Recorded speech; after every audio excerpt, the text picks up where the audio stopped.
are, folks, at Chicago's world-famed Century of Progress, the spectacular fair that was started by a beam of light from the star Arcturus. People from every corner of the world came to see its magic and its marvels. No less than 22 millions of them came swarming into this colossal show to witness the brilliant handiwork of its modern, unparalleled ingenuity. Here's the famous Avenue of Flags, a beautiful flag-bedecked boulevard, every foot of its magnificent concourse filled with an endless stream of pleasure seekers. In gay attire, full of the holiday mood, keying their spirits to the glitter and sparkle of their surroundings, eager participants in the sweep and glory of a show unmatched in the annals of fair making. Like a sentinel commanding the sun stands the Hall of Science, saluting the waters of the shimmering lagoon. It is a typical example of the regal architecture that is to be found everywhere on the grounds, creating, together with its companions, a skyline of glowing monuments to beauty. Look at this dazzling performance of architectural effort, a symphony in steel and stone and glass, a tribute to structural perfection. With its graceful lines and commanding pylons, it offers a vivid modern contrast to an age-old Maya temple nearby. These majestic records of artistic achievement are to be seen everywhere. Visitors flock by the millions to drink in their glories. Following one upon the other, they create a picture that enthralls the eye with their sweep and majesty, a gorgeous climax to this vista of blue-green lagoon. Seen from the deck of a launch or across the rippling waters, this group makes an unforgettable impression. Visual music with chords of rainbow hues, the dream of the artist come true, the hope of design made real. Mingling with the brisk tone of modern America, we find, too, the spice and flavor of the foreign. From Europe and the Orient come resplendent roofs of gold, exotic reminders of different times and civilizations, adding their individual touches to the scintillant pageant that has made the World's Fair such a unique adventure. Once it was Ferris wheel, but today it's the towering sky ride that offers the major thrill of the fair. These towers rise into the sky to the dizzy altitude of 628 feet. And what a view visitors got from the windows of these rocket riders. Traveling across the lagoon, one saw far below the fairgrounds in a molten glow of brilliance. Blues and reds and greens and yellows, all fused into a blazing kaleidoscope of color. Truly a fairyland of light. And now back to earth. Here we once more are on one of the main avenues of the fair, amid that never-ending tide of humanity pounding along in search of excitement. 44 million feet, dog-tired and aching, but who cares about weary feet with all that whirl and glitter beckoning us on and on? To pause before this map-covered dome, the back view of the exhibit, 1,000,000 years ago. Let's go round front and take a look. Here's King Kong himself and two of his gentle playmates entertaining the Midway crowds. But this is only one of the countless bizarre and fascinating displays that made the Midway a perpetual Mardi Gras of frolic. The Midway, chief artery of thrills, city of million lights and spectacles, a blaze of flaming color, of sights and sounds and hurly-burly, teeming with magicians, sword swallowers, dragon rides, alligator fighters, Egyptian hotcha girls, sideshow wonders, a midget village, and what else do you like?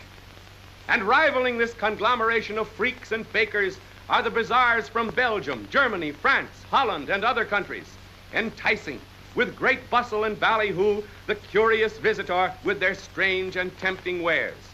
And of course, no Midway is complete without a few spine curlers. And here's our old friend and thrill maker, the roller coaster, providing heart throbs and spine chills aplenty. All kinds of visitors came to the fair. Here is Admiral Byrd's flagship, back from its adventures in the lands of snow and ice, to take a dominant position in the aggregation of queer craft and roaring planes that came to roost on the waters of the fair. In panorama, the north end of the fair presents a vista of sheer beauty, a glamorous setting for that galaxy of architectural gems. Seen from above, their commanding grace is clearer than ever, casting over the scene a compelling note of progress, breathing forth the true meaning and spirit of this World's Fair. Colors, tones, shapes, all sharply etched in brilliant design, a harmony of effects that captivate the mind. And now we come upon a most unique structure, the Travel and Transport Building, presenting a dominant phase of industry in its most commanding aspects, a triumph of architectural design and balance. Bold and austere in line, it serves as the symbolic landmark of that section of the fair dedicated to travel. And here is transportation in its most modern, thrilling expression.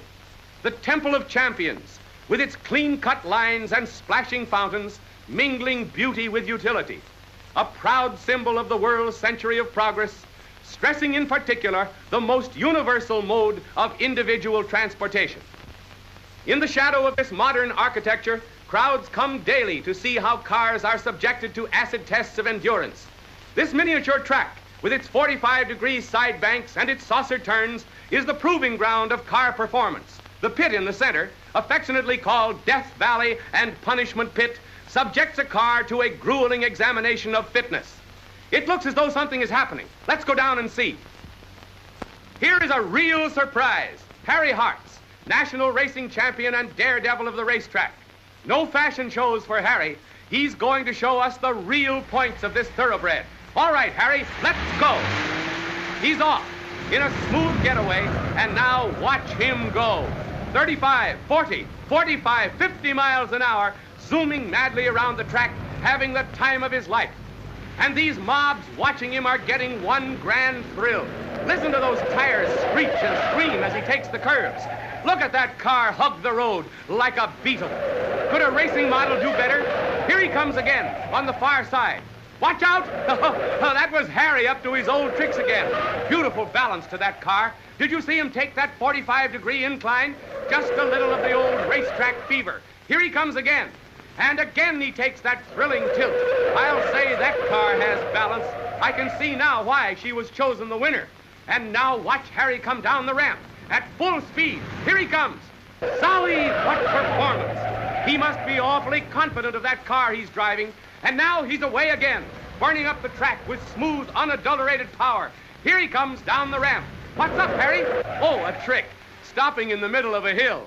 He must have perfect brakes to get away with that.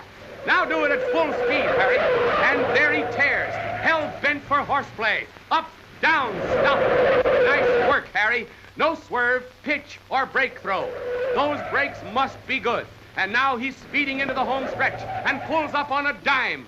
Hands off the wheel, a beautiful ending to a grand performance. And one sweet car, too. Nice driving, Harry. What now? Two more speed boys. Looks as though this is going to be a contest. All right, boys, let's see your stuff. Look at those terrors plow through the sand. See them go down into those shell holes and climb right out without a pause, without a halt.